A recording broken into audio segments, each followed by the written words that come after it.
Dillian the Body Snatcher right here. It's a champ. Big up to Sporting Icon. Subscribe. Otherwise, I might pay you guys a visit.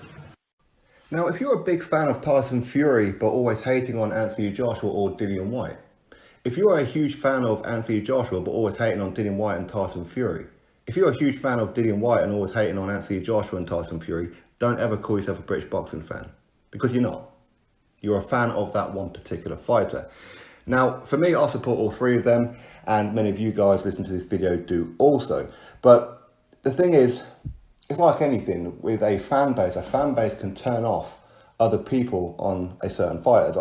A lot of people don't like Deontay Wilder because of a section of his fan base. And Tyson Fury, he has a section of his fan base that put people off him because of how they are. They seem to think that what Tyson Fury says and does on social media and in press conferences and slating other fighters, he really means it. And when you preach hate, what do? You receive hate. Now, I don't make videos responding to people in the comment section or anything like that. More often than not, I actually ignore it. But to be honest with you, I'm a little bit bored. Likewise, I don't ever respond to other channels, really. I've done it probably 2, maybe 3 times. But I don't make videos responding to other channels. And again, if you're an uploader out there and you want to talk about me in your videos, quite clearly you're jealous. Quite clearly you don't get views on your content, which is why you need my name, because my name will get you views more than what you normally would. You're sad, you're pathetic, to be honest with you. You're like a channel in the bush, as I've once heard. So on this one, it's kind of funny and quite clear it's a Tyson Fury fan. Now, I'm a massive Tyson Fury fan too, but let's not go overboard here. All right, and I'm going to tell you guys the truth in this one, the absolute truth. Now, I want to read this comment. So I want to give this guy his couple of minutes of fame, just to expose stupidity, what I'm doing. Really is. Anyway, this guy, Tony Sykes, what a prat. Anyway, this is what he says. Whyte has never won a European title yet. He went life and death with both Parker and Chisora. He avoided Pulev and turned down the AJ fight, and he's fighting a well past his best Povetkin next. When are AJ and Whyte going to fight a real contender under 40? Whyte looked fat and tired in the WAC fight. Can't even spell Marius WAC correctly. It's W-A-C-H. I wonder where his muscle tone went. So quite clearly a Tyson Fury fan there, right? Now, the main backbone of this video is going to be around the European title. And I'll get to that point in a second. But to start with, clearly a Tyson Fury fan. And when you look at it, before Tyson Fury fought for the world title against Vladimir Klitschko, and Tyson Fury, is he number 1 in the world? Sure, why not? I have no problem saying that whatsoever. I love Tyson Fury too.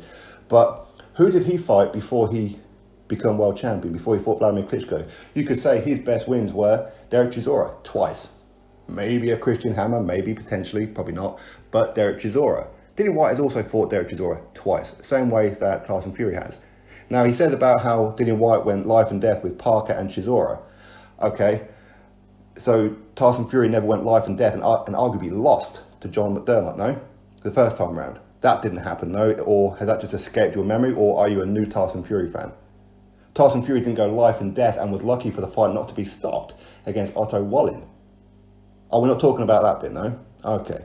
Now, Dillian Whyte, he's fought Chisora twice. He's fought former world champion Joseph Parker. Joseph Parker, who has defeated Hughie Fury, who has defeated Carlos Takam, who has defeated Andy Ruiz Jr. Dillian Whyte was the first person to knock him to the canvas. Call it a clash ahead for the first one, that's fine. The second one was a legitimate knockdown. And you can say that, and people, I've heard it before, say how if the fight had been 30 seconds longer, Parker would have got him out of there. Woulda, shoulda, coulda. It is a 12-round fight, 3 minutes per round, 36 minutes, not 36 and a half minutes.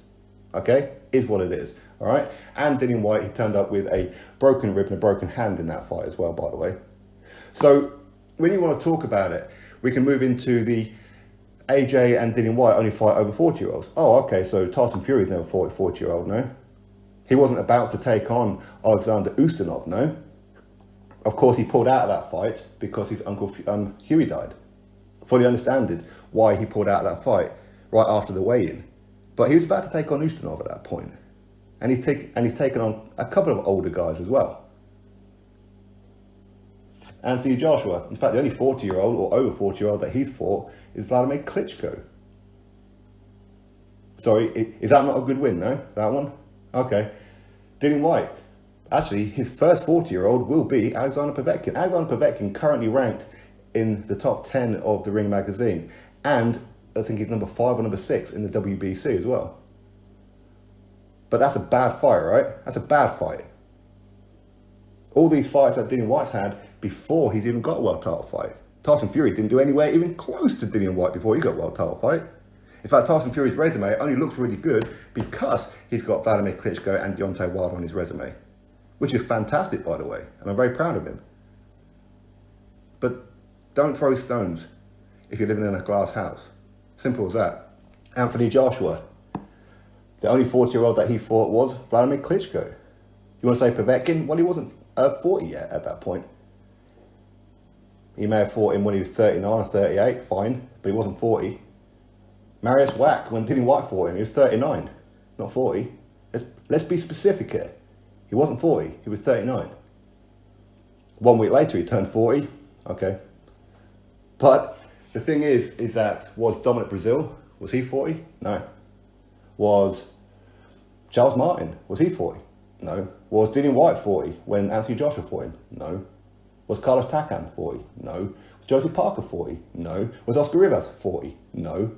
Again, Pratt.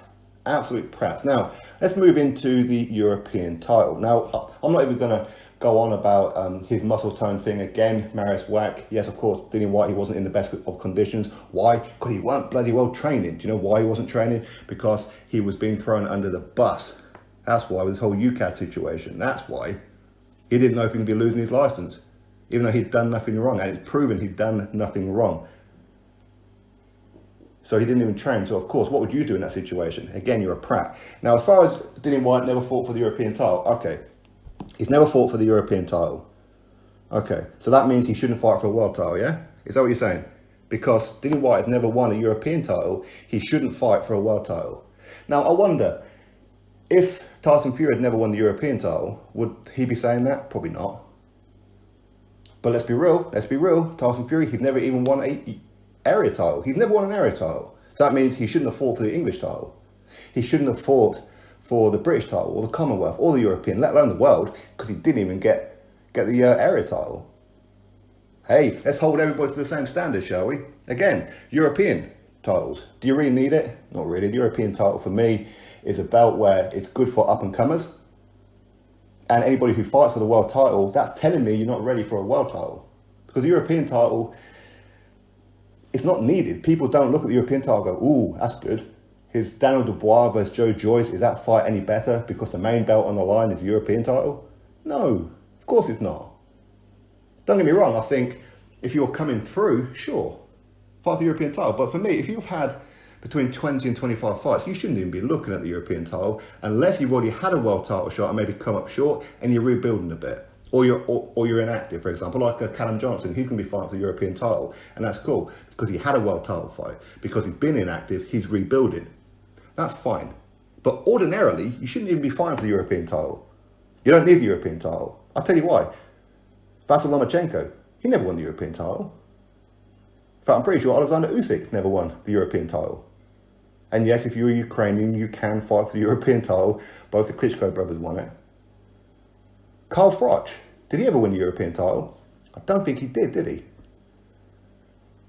Amir Khan, he never won the European title. In fact, Amir Khan didn't even win the British title. I know he won the Commonwealth, but I'm pretty sure he didn't even win the British. But yeah, he went on and fought for the world title. Joe Calzaghe, did he ever win the European title? No. Nigel Benn, Chris Eubank, senior of course, did they win the European title? No. Now we can kind of give those guys a little bit of a pass for that one because the European title was introduced for the super middleweights around 89, 90, maybe 91. Around that kind of era when these guys were starting to go through for the world title. So we can kind of give Chris Eubank and Nigel Benn a bit of a pass. But Calzaghe, he never won it. Hughie Fury, he's never won the European title, but yeah, he fought for a world title. In fact, he won the British title after he lost the world title fight. Artur Beterbiev, he's never won a European title. Sergey Kovalev, Dmitry Bivol. These guys have never won a European title. Again, yes, if you're Russian, you can fight for the European title. They fight for the European titles in the amateurs, so sure you can fight for them in the program. Well, in fact, I know you can because Josh Kelly's next opponent at David Avanesian, he's welterweight European champion, correct? So again, does that mean that Karl Froch, Amir Khan, Lomachenko, Kovalev, Calzaghe shouldn't have fought for the world title because they never fought for the European title? Is that what you're saying? Because if you are, then you're a prat. You really are a prat. And that's pretty much the only way I can put it. So Dillian Whyte goes life and death with Derek Chisora. Okay, knocked him smooth out in the rematch. Smooth out. Fury never knocked him out. As I said, Dillian Whyte has got a far, far, far better resume than what Tyson Fury had before he fought for the world title. Dillian Whyte has fought, even now, more top 10 rated opponents than Tyson Fury has. Anthony Joshua has fought more top 10 rated opponents than Tyson Fury has. Was you giving Tyson Fury stick when he took on Tom Schwartz and Otto Wallin? Was you? Was you giving him stick when he fought Pianeta and Sefer Seferi? In fact, wasn't Sefer Seferi, wasn't he about 40? Pianeta, I'm pretty sure he definitely was. If you're going to be having a go at Dillian Whyte and Anthony Joshua, that's fine. You can like who you want to like, but don't call yourself a British boxing fan if that's what you're doing. Don't do it. The European title, for me, is not important. Never has been. Never will be. Well, in fact, it hasn't really been relevant since the 1990s, in my opinion. Much like the IBO world title. That's not a world title. Don't ever, ever, ever call the IBO a world title to me, because it is not a world title. It just isn't. Again, that's another title that they just stick it in the damn museum. Honestly, put it in the museum. Nobody needs it. Nobody needs it.